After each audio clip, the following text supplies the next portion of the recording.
ശരി, ശ്രീ വസന്ത് തെങ്ങുംപള്ളി, രാഹുൽ ഗാന്ധിയുടെ പ്രസ്താവനകൾ മാത്രമല്ല ജയറാം രമേശിന്റെ പ്രസ്താവനകളും വെട്ടിലാക്കുകയാണല്ലോ കോൺഗ്രസിനെ. ഇപ്പോൾ സർവകക്ഷി സംഘത്തെ നിങ്ങൾ പിന്തുണയ്ക്കുന്നു, അതേസമയം തന്നെ പോയിട്ട് ഗുണമില്ല എന്നും പറയുന്നു. അതും ഒരു ഇരട്ടത്താപ്പാണല്ലോ.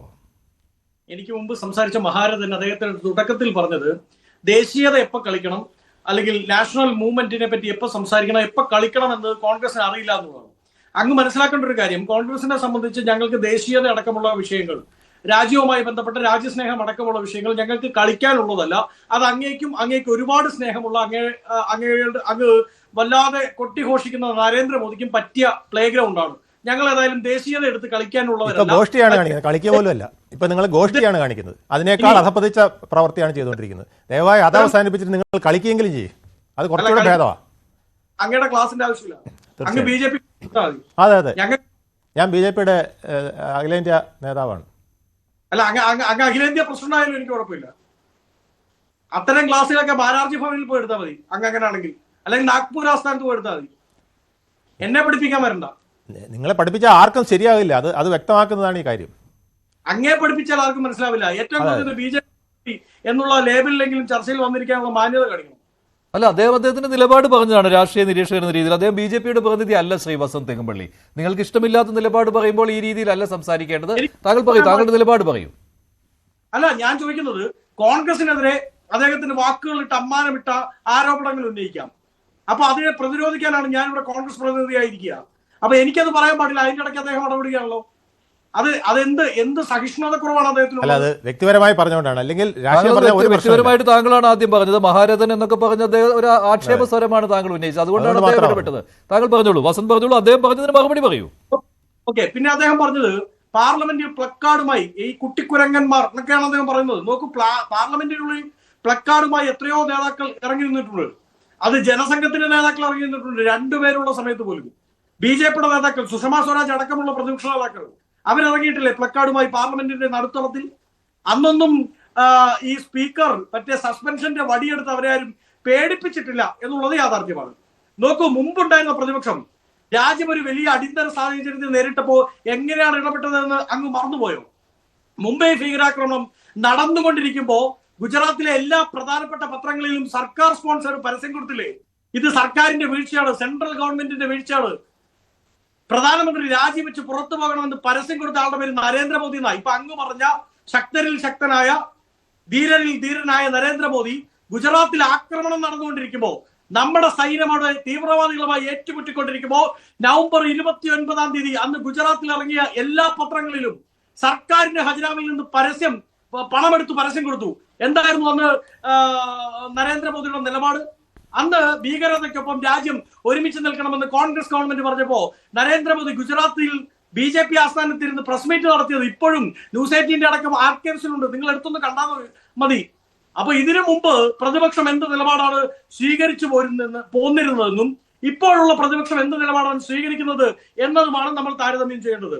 പക്ഷേ പാകിസ്ഥാൻ ഒരു തിരിച്ചടി നൽകിയപ്പോൾ അതിനെ കൂടി അധിക്ഷേപിക്കുന്ന രീതിയിലായിപ്പോയി. അല്ലെങ്കിൽ അത് വ്യക്തമായിട്ട് ക്ലാരിഫൈ ചെയ്യണം. പാകിസ്ഥാനെ ഇന്ത്യ മുൻകൂട്ടി അറിയിച്ച് ആക്രമണം നടത്തി എന്നൊക്കെ പറയുമ്പോൾ അതിനെ ന്യായീകരിക്കത്ത രീതിയിലുള്ള ഒരു കാര്യവും നിങ്ങൾക്ക് തുടർന്ന് പറയുവാൻ പറ്റുന്നില്ല. അതാണ് പ്രശ്നം. എത്രത്തോളം ക്ലാരിഫിക്കേഷൻ വന്നു? ഇന്ന് പാർലമെന്റ് സമിതിയിലും ഇക്കാര്യം വിദേശകാര്യ സെക്രട്ടറി പറഞ്ഞിട്ടുണ്ട്. പക്ഷെ നിങ്ങൾക്കത് ക്ലാരിഫൈ ചെയ്യാൻ പറ്റുന്നില്ല, വെറുതെ ഒരു ആക്ഷേപം ഉന്നയിക്കുന്നു, അത്രയേ ഉള്ളൂ. അല്ല, അദ്ദേഹം അത് പറയാം. അതിനു മുമ്പ് അദ്ദേഹം പറഞ്ഞ ഒരു കാര്യത്തിന് കൂടി ഉത്തരം. രണ്ട്, സർവകക്ഷി സംഘവുമായി ബന്ധപ്പെട്ടാണ് അദ്ദേഹം പറഞ്ഞ പാർലമെന്റിന്റെ ഏതോ ഒരു സമിതിയുടെ അധ്യക്ഷനായിരുന്നു ഞങ്ങളുടെ കൂട്ടത്തിൽ നിന്ന് BJP പിക്കപ്പ് ചെയ്തത്, അദ്ദേഹത്തെ വിടില്ല എന്ന് തീരുമാനിച്ചു. എന്തുകൊണ്ടാ? സർവകക്ഷി സംഘം എന്ന് പറഞ്ഞാൽ എല്ലാ കക്ഷികളുടെയും റെപ്രസെന്റേറ്റീവ്സ് ആണ് ഉണ്ടാവുക. ആ റെപ്രസെന്റേറ്റീവ് ആരാവണമെന്ന് തീരുമാനിക്കേണ്ട അതാത് പാർട്ടികളാണ്. നരസിംഹ റാവു ഗവൺമെന്റിന്റെ കാലത്ത് വാജ്പേയി പോയിട്ടില്ലേ ഈ സർവകക്ഷി സംഘത്തെ നയിച്ചുകൊണ്ട്? അന്ന് BJPയിൽ നിന്ന് ആരാണ് വരേണ്ടതെന്ന് നരസിംഹറാവു ആണോ തീരുമാനിച്ചത്? രണ്ടാമത് അങ്ങനെയാണെങ്കിൽ ചോദ്യം, ഇദ്ദേഹത്തിന് ശശി തരൂരിന് എന്ത് അയോഗ്യതയാണുള്ളത്? ശശി തരൂരിനേക്കാൾ ഏത് കേമനാണുള്ളത് വിദേശ രാജ്യങ്ങളുമായി സംവദിക്കാൻ? പറയാമെന്നേ. UPA ഗവൺമെന്റിന്റെ കാലത്ത് ഇതുപോലൊരു സർവകക്ഷി സംഘം വിദേശ രാജ്യങ്ങളിൽ പോയിട്ടില്ലേ? അന്ന് BJPയിൽ നിന്ന് ആരാണ് വരേണ്ടതെന്ന് ഞങ്ങളാണോ തീരുമാനിച്ചത്? ആണോ? UPA ഗവൺമെന്റ് ആണോ പറഞ്ഞത്? അല്ലല്ലോ. ശശി തരൂരിനെ മാത്രമല്ലല്ലോ BJP വിളിച്ചത്, സൽമാൻ ഖുർഷിദിനെ വിളിച്ചില്ലേ? സൽമാൻ ഖുർഷിദ് പറഞ്ഞില്ലേ, കമ്മ്യൂണിക്കേറ്റ് വിത്ത് മൈ പാർട്ടി, എന്റെ അല്ല, അന്ന് പാർട്ടി. വാജ്പേയിയുടെ മഹത്വം അറിയാമായിരുന്നു കേന്ദ്ര സർക്കാർ, അതുകൊണ്ട് അങ്ങനെ ചെയ്തു. ഇപ്പോൾ ശശി തരൂരിനെ കൊണ്ട് പറ്റുമെന്ന് കേന്ദ്ര സർക്കാരിന് ബോധ്യമായി അദ്ദേഹത്തെ വിളിച്ചു. വേറെ ആരെ വിളിക്കണമെന്നാണ്? നിങ്ങൾ കൊടുത്ത പട്ടികയേക്കാൾ മികച്ചവരുണ്ട് എന്ന് കേന്ദ്ര സർക്കാരിന് ബോധ്യം വന്നു, നിങ്ങൾക്കല്ല എന്ന് പറയാമോ?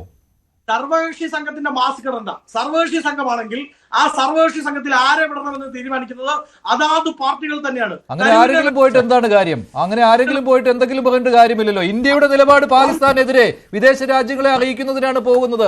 ആരെങ്കിലും വിട്ടിട്ട് കാര്യമില്ല. നോ, കോൺഗ്രസുമായി കമ്മ്യൂണിക്കേറ്റ് ചെയ്തോ? ഞാൻ ചോദിക്കട്ടെ, കേരളത്തിലെ എല്ലാ മാധ്യമങ്ങളും കൂടെ പോകുന്നു ഇരിക്കട്ടെ, അപ്പോ ന്യൂസ് 18 നിന്ന് മറ്റൊരാളെ നിങ്ങളുടെ തിരുവനന്തപുരം ഇപ്പോൾ രാഹുൽ ഗാന്ധിയെ വിടണമായിരുന്നു, അതാണല്ലോ നിങ്ങളുടെ പ്രശ്നം. അതൊക്കെ പറഞ്ഞാൽ പോരെ? രാഹുൽ ഗാന്ധിയെ വിടണമായിരുന്നു, വാജ്പേയിയെ അന്ന് വിട്ട പോലെ രാഹുൽ ഗാന്ധിയെ വിടണമായിരുന്നു, അതല്ലേ? നെവർ. പിന്നെ വാജ്പേയിയുമായിട്ട് താരതമ്യപ്പെടുത്തുന്നത് എന്തിനാണ്? അന്ന് പ്രതിപക്ഷ നേതാവിനെയാണ് വിട്ടതെന്ന് പറയുന്നത് എന്തിനാണ്? എന്റെ സംശയം ഇതാണ്, കേരളത്തിൽ നിന്ന് എല്ലാ മാധ്യമങ്ങളും ഒരു വഴിക്ക് പോകുന്നു. അപ്പൊ അത് സർവ്വ മാധ്യമ സംഘം ആണ് ആ പോകുന്നത്.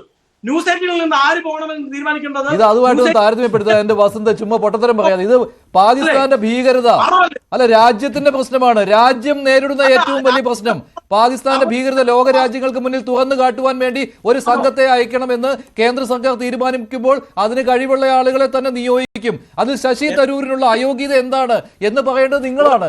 കാരണം നിങ്ങളാണ് പറഞ്ഞത് തരൂരിനെ വേണ്ട എന്ന്. രാഹുൽ ഗാന്ധിയാണ് തീരുമാനിച്ചത് തരൂരിനെ വേണ്ട എന്ന്. എന്നിട്ട് ഇപ്പോൾ പറയുന്നു പൊക്കോട്ടെ എന്ന്. അത്രയേ ഉള്ളൂ. നിങ്ങൾ മാറിയല്ലോ അതിൽ നിന്ന്. ഇതിലാണ് വേണുഗോപാൽ, എനിക്ക് ഒരു കാര്യം മാത്രം ശ്രീ വസന്തനോട് പറയാനുണ്ട്. ഒരു കാര്യം മാത്രം എനിക്ക് പറയാനുണ്ട്.